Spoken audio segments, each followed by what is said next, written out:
Hi Chris, thanks for joining us today to discuss the DASA. You're welcome. The Decision-Making and Self-Regulation Assessor is a nice self-explanatory name for this new measure, but can you tell us why you think it's needed? There are a lot of tests of cognitive ability and personality that are available, and a lot of them are very good indeed. But there are no tests available right now specifically focusing on self-regulation and on decision-making. And these are two areas that I think have just been developed in the research literature in psychology to a considerable degree over the last 20 years or so. And there are real opportunities for using this new knowledge psychometrically and giving people an insight into the extent to which they're self-regulating in a positive way and also making high-quality decisions. Who is the DASA aimed at? It's aimed at anybody who's interested in decision-making and self-regulation, which is, I guess, most people really, specifically in an organisational context. People who are involved in selecting people for work, people who are involved in HR management generally, coaches, people who are developing staff. There are a whole range of different uses for the technique. This is an area in which I believe there are a lot of opportunities for trainers, and the DASA could be used as a vehicle to help organisations, to help individuals develop their decision-making ability and their self-regulation to a considerable extent. Can you tell us how the DASA works and what the theory is behind it? It's a self-report instrument, so people are presented with a series of statements to which they respond, and an overall score is computed for the various scales in the DASA based on those responses. In relation to the theory on which it's based, it comes from a number of different strands. It comes from theory and research on decision-making, which has taken place in the cognitive psychology literature, which looks at things like the way that people use two different sorts of thought or decision processes to make decisions. System 1, which is fast and intuitive and non-conscious, and System 2, which is slower and deliberative and effortful. It also looks at the extent to which people avoid decisions, procrastinate, depend on others for making decisions. These are areas of literature which are specific to decision making and which you don't really find in the areas of personality and cognitive ability. The other thing it focuses on are theories of self-regulation, which have come, again in only the last 20 years or so, to prominence. Self-regulation is a very important capacity. It focuses on people's ability to control their impulses. It focuses on people's ability to pay attention and to be self-disciplined and to focus on the things they really need to focus on. Another really interesting aspect of the theory of self-regulation is the idea that when people use their energy to, for example, make decisions or to control their impulses, the amount of energy that they have is actually depleted, and so they're less able to do these things in future. But the positive news is that there are ways of improving people's self-regulation. The tendency to be able to regulate well has been compared to a muscle. The more you use it, the better you get at it.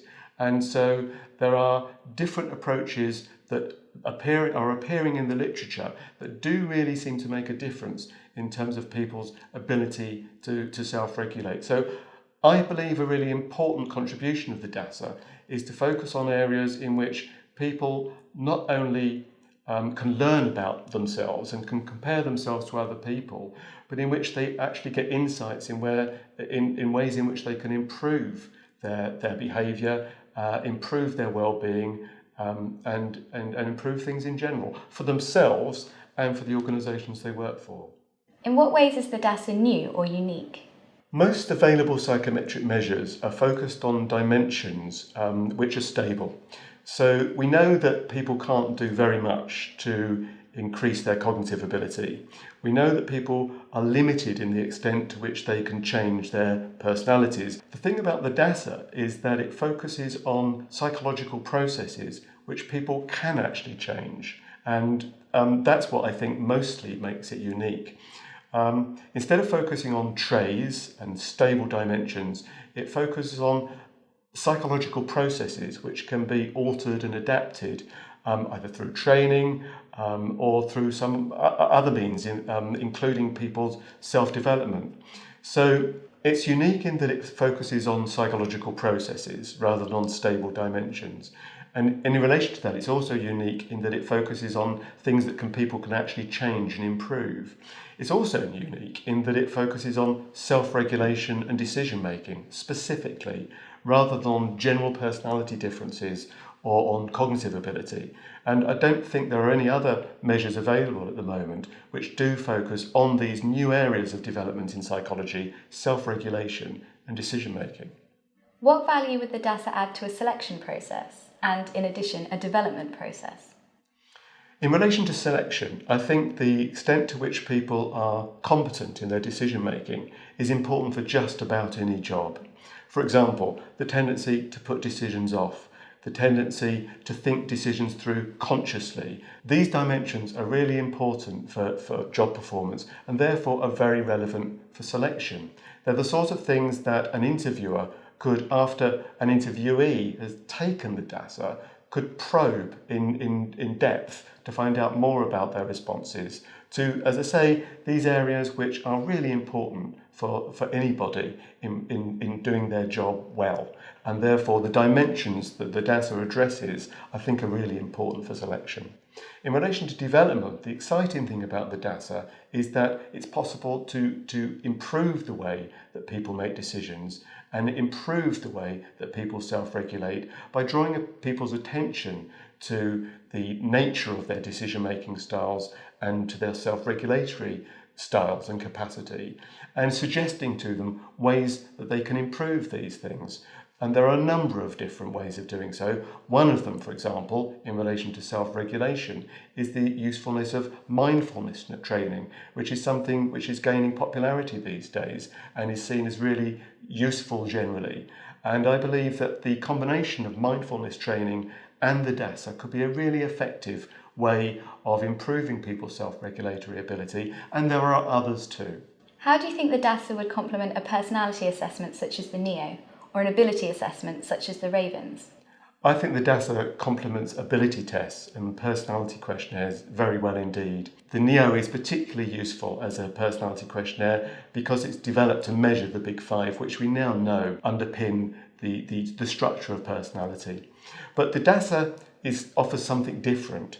It's not about ability and it's not about personality. It's about psychological processes rather than stable dimensions.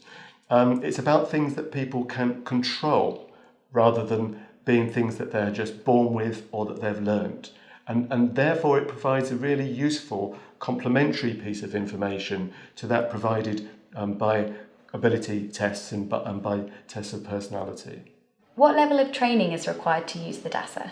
We require people to have level A training, now known as test user occupational ability, and also I think it's essential for people to attend a training session on the DASA conversion course, because the theory and assumptions underpinning this instrument are really very different from those underpinning cognitive ability tests and personality questionnaires, and therefore it's without a thorough understanding of this new perspective on psychometrics, people cannot really understand how best to use the tool and may well make mistakes in applying it. And the DASA training is run regularly throughout the year at Hogrefe. Thanks very much, Chris, for sharing some details of this exciting new measure. You're very welcome.